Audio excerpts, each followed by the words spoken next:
আবার বিশ্বনবী বললেন, জুমার দিনটা এমন দিন, এই দিনে আল্লাহর পক্ষ থেকে বিশেষ ফেরেশতারা মসজিদের সবগুলো দরজার মধ্যে দাঁড়িয়ে যায় এবং জুমার নামাজের আগ দিয়ে খতিব সাহেব আসার আগ পর্যন্ত লিখতে বসে যায়। কে কে মসজিদে ঢুকে নামগুলো তারা কাউন্ট করে, এন্ট্রি করে।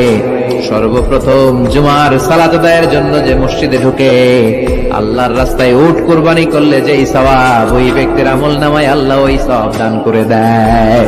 আবার বিশ্বনবী বললেন, জুমার দিনটা এমন দিন, এই দিনে আল্লাহর পক্ষ থেকে বিশেষ ফেরেশতারা মসজিদের সবগুলো দরজার মধ্যে দাঁড়িয়ে যায় এবং জুমার নামাজের আগ দিয়ে খতিব সাহেব আসার আগ পর্যন্ত লিখতে বসে যায়। কে কে মসজিদে ঢুকে নামগুলো তারা কাউন্ট করে, এন্ট্রি করে। সর্বপ্রথম জুমার সালাত আদায়ের জন্য যে মসজিদে ঢুকে আল্লাহর রাস্তায় উট কুরবানি করলে যেই সওয়াব, ওই ব্যক্তির আমলনামায় আল্লাহ ওই সওয়াব দান করে দেয়।